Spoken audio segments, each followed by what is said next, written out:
दोस्तों आज के इस वीडियो में हम डिस्कस करने वाले हैं आपके बीएससी थर्ड या फिफ्थ सेमेस्टर जूलॉजी के सेकंड पेपर के यूनिट थर्ड का एक बहुत ही इम्पॉर्टेंट टॉपिक। और हमारा आज का टॉपिक है स्नैक बाइटिंग मैकेनिज़्म।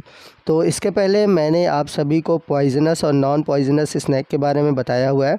अगर आपने वो वीडियो नहीं देखा है तो उस वीडियो का लिंक मैंने ऊपर आई बटन में और नीचे डिस्क्रिप्शन बॉक्स में दे रखा है। उस लिंक पर क्लिक करके आप पॉइजनस और नॉन पॉइजनस स्नैक से जुड़े हुए टॉपिक को देख सकते हैं। तो अगर आज के इस वीडियो में हम बात करें स्नैक के बाइटिंग मैकेनिज़्म की, तो जितने भी पॉइजनस स्नैक होते हैं उनके हेड में पॉइजनस ऑपरेटर्स पाए जाते हैं जो कि नॉन पॉइजनस स्नैक में नहीं पाए जाते। अब ये पॉइजनस ऑपरेटर्स कौन कौन से हैं? तो ये पॉइजनस ऑपरेटर 4 हैं। पहला है a pair of poisonous gland, यानी कि इनमें एक जोड़ी पॉइजनस ग्लैंड पाया जाता है। दूसरा होता है पॉइजनस डक्ट, तीसरा है फैंग्स और चौथा है मसल्स। तो सबसे पहले हम बात करते हैं पॉइजनस ग्लैंड की। तो आपको बता दें कि स्नैक में जो पॉइजनस ग्लैंड है वह पैरोटिड ग्लैंड या फिर कह सकते हैं जो लेबियल ग्लैंड है उसका एक मॉडिफाइड रूप है। तो जैसे कि हमारे में पैरोटिड ग्लैंड पाई जाती है, ठीक उसी तरह स्नैक में पॉइजनस ग्लैंड पाया जाता है। तो ये इंपॉर्टेंट क्वेश्चन है, ये पूछा हुआ क्वेश्चन है कि पॉइजनस ग्लैंड किसका मॉडिफाइड रूप है। तो याद रखिएगा पैरोटिड ग्लैंड का। अब ये पाई कहाँ जाती है? तो ये पाया जाता है जो स्नैक का अपर जा है, यानी कि जो ऊपरी जबड़ा है उसके दोनों साइड पर पाया जाता है। कहने का मतलब है 2 पॉइजनस ग्लैंड है तो उन 2 पॉइजनस ग्लैंड में से एक एक पॉइजनस ग्लैंड अपर जाके दोनों तरफ पाए जाते हैं। The poisonous gland are kept in definite position by ligament, यानी कि जो ये पॉइजनस ग्लैंड होते हैं इनका एक निश्चित पोजीशन होता है और वो पोजीशन किस वजह से होता है? लिगामेंट्स की वजह से होता है। आपको बता दें कि प्रत्येक जो पॉइजनस ग्लैंड है उसके चारों तरफ तो कंस्ट्रिक्टेड मसल्स का एक बड़ा रोल होता है। जब ये कभी काटता है तो काटते समय ये इसको कंस्ट्रक्ट करता है, जिसके वजह से इसके अंदर का जो पॉइजन होता है वो प्रे के अंदर चला जाता है। अब इसके बाद दूसरा जो स्ट्रक्चर है वो है पॉइजनस डक्ट। तो ये एक नैरो ट्यूब लाइक स्ट्रक्चर होता है जो कि पॉइजनस ग्लैंड से निकलता हुआ फैंग्स में जाकर जुड़ता है। तो यहाँ पर आप फिगर में देख सकते हैं ये वेनम ग्लैंड है जिसको हम बोलते हैं पॉइजनस ग्लैंड। अब इस वेनम ग्लैंड से एक पाइप नुमा संरचना आ गई है जो कि फैंग्स में जाकर खुलती है। तो ये जो पाइप नुमा संरचना है यही है पॉइजनस डक्ट। अब बात करते हैं कि फैंग्स होता क्या है। तो फैंग्स एक प्रकार का लॉन्ग कर्व्ड शार्प और मैक्सिलरी टिथ होता है।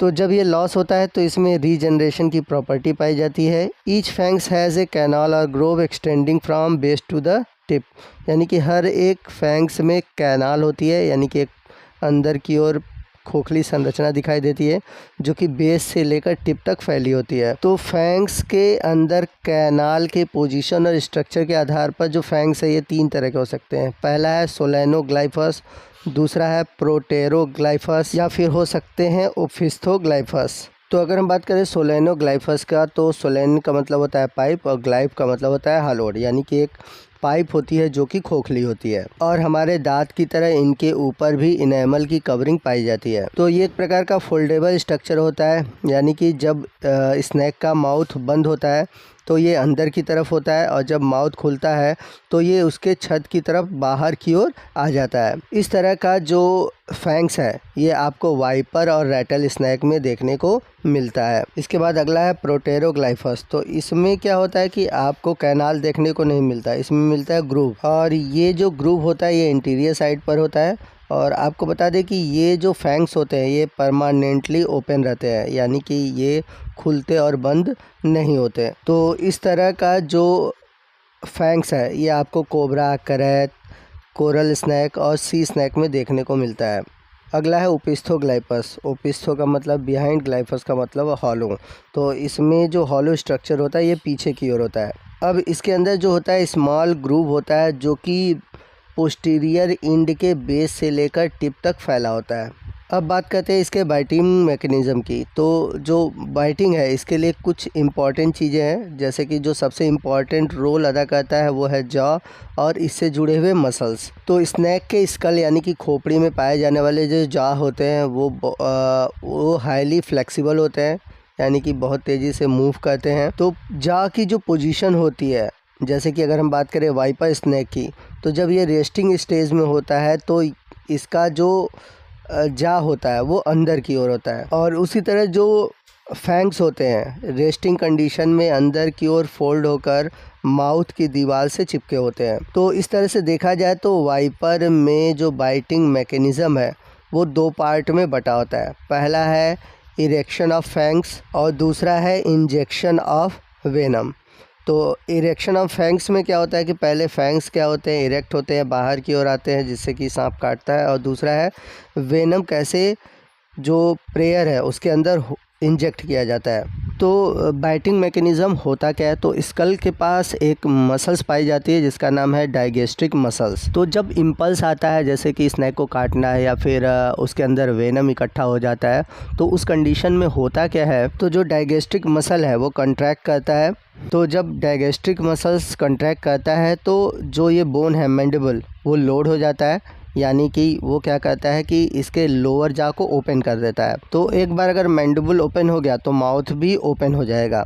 तो एक बार जब मैंडिबल ओपन हो गया तो यहाँ पर एक पाया जाता है क्वाड्रेट बोन। तो जो मैंडिबल खुलता है तो ये क्या करता है कि क्वाड्रेट बोन को पुश करता है, और जब क्वाड्रेट बोन जब पुश होता है तो ये क्या करेगा, यहाँ पर पाया जाता है प्रोटेक्टर मसल्स।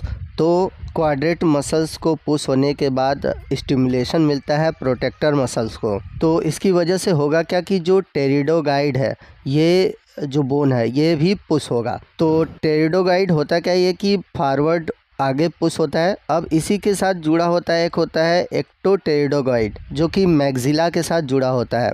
तो ये भी क्या करेगा, एक्टोटेरिडोगाइड फॉरवर्डली मूव करेगा, तो इस वजह से जो मैग्जिला होगा वो रोटेट कर जाएगा। तो जैसे ही मैग्जिला रोटेट हुआ तो जो फोल्डेड फैंग्स है जो कि अंदर की ओर है वह बाहर की ओर खुल जाता है। तो इस तरह से सबसे पहले जो फैंग्स होते हैं वो खुलते हैं और बाहर की तरफ आते हैं, और इसी को बोलते हैं हम इरेक्शन ऑफ फैंग्स। तो जो चीज़ें मैंने बताई है यहाँ पर वही सभी चीज़ें लिखी हुई हैं कि जो इरेक्शन होता है फैंग्स का ये एक सीक्वेंस में होता है, यानी कि हर एक मसल्स और जो बोन्स होते हैं वह एक सीक्वेंस में मूव करते हैं। जैसे मैंने सीक्वेंस बताया है, जैसे जैसे होता है सेम वैसे ही सीक्वेंस से ये मूवमेंट होता है और फैंग्स खुल जाते हैं। अब इसके बाद बात आती है कि कैसे स्नेक का जो वेनम है उसका जो पॉइज़न है वो प्रे के अंदर, यानी कि वो जिसको काटता है उसके अंदर कैसे इंजेक्ट होता है।